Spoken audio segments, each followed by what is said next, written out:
From a really young age, I've always felt that there was more to life, and the discovery of that's what really excites me, and that's what's most important to me.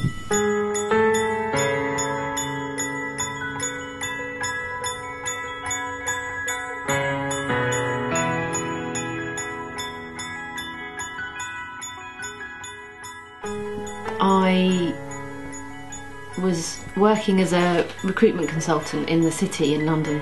If I was very materially successful, yet every day I'd come home, take off my business suit and put on my more sort of hippie clothes and get my books out on meditation and spirituality and sacred places, and I started having, it was like I was living this double life, and I didn't know how to merge the two, and I think it was inevitable for me really that I was going to have to leave that life because it wasn't really fulfilling me at a heart level. I was completely materialistically satisfied, but I felt quite empty and lost. It's quite a long process, isn't it, to ask that question? You know, you're saying you're now in your early 30s, and you know, at 21, 22, you ask that question. Do you still feel like you're asking that question of yourself? What should I do in my life? No, I don't actually. I feel like I'm living my life in such a way now that life shows me what I need to do with my life, if that makes sense. For me, it's more about doing things that make your heart sing. What does it say? Of course. What else is there? What's the thinking behind these cards? Just a nice little reminder. I like having reminders around the house, in my home, to be present and to connect, and the angel cards have just got very sweet, just one words that can just help you become more receptive to the day. I realised that I was a writer. I mean, I didn't sit down and think, I'm going to be a writer.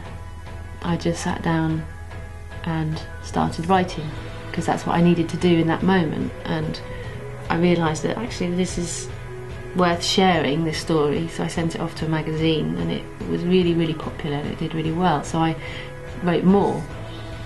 So what I write about has been a sharing of my experiences of that process of self-discovery.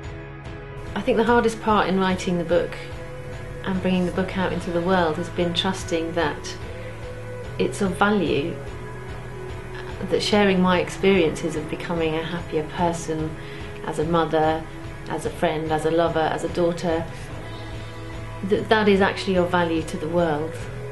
So I think trusting that process and doing it anyway has been the biggest challenge. Today is the day. The teddy bears have their picnic. The teddy bears have their picnic, and my book flies off to the publishers to go to print after many, many edits and proofreads, and I'm just about to send it off. Next stop, book. Next stop, go for a walk, get some water from the spring and celebrate. Holy well. Just give a little prayer before you. Hey, they've got a new sign. That way! Yeah, for me, spending time at places where they have been recognised as sacred or holy or empowering places is an essential part of my life as a writer, and an essential part of creativity, coming to places like this to be inspired and connect and be still, be away from the noise and the chatter of everyday life. And yeah, to get water, it's not so easy if you're living in the city, but when you have the availability of water that's just come out of the ground, to drink that is a completely different experience than drinking something that's come out of the tap and been through the system 7 times.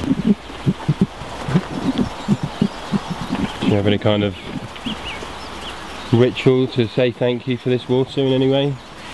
I generally come here and meditate and then do what I feel like doing in the moment. Sometimes I might stand in the water and sing a song.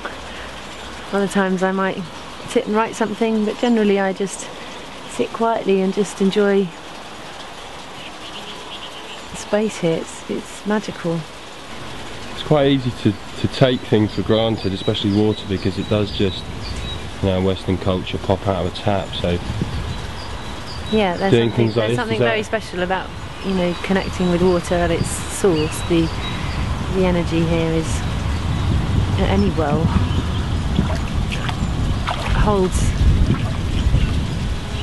something for us that we don't get to connect with in everyday life unless you live next to a well, which we're lucky in Glastonbury, there's lots of them, so we have the luxury of being able to do that. I encourage people to go and visit sacred wells, to holy places, to receive the energy that we need to go beyond our current level of awareness.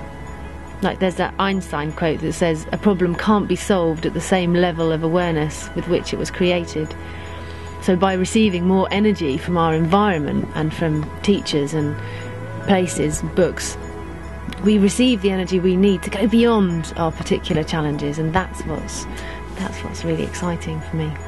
Is it hard, that journey of discovery? Is it, you know, do you think sometimes that your life would be, you know, for want of a better word, easier if you just sort of ignored that journey of discovery? Yes, I thought that many times. Many times I thought, I just wish I could kind of forget it all, and yeah, ignorance is bliss. But you know, it's I know many people who are compassionate and loving and wise, and who don't think twice about whether they're spiritual beings or not. They're just getting on with daily life. I see your body in the grey. The lights are getting clear from the frozen cityscape.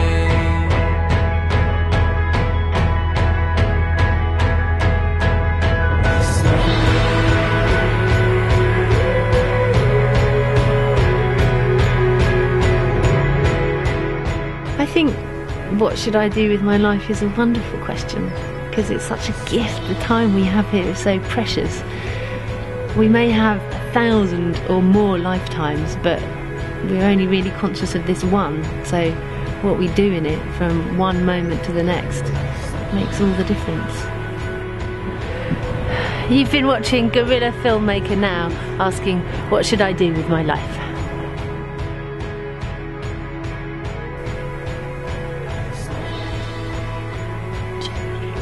And see myself inside it now. It's gone a bit weird. And talking to myself in the mirror. I'm talking to you actually. I'm talking to you at home, sat there watching this on your computer, asking, what should I do with my life? Cherish it. Cherish it. That's what I'm going to try and do. That's what I'm going to do. That's what I try to do. I'll shut up now. Bye. Have fun cherishing your life. See you in it.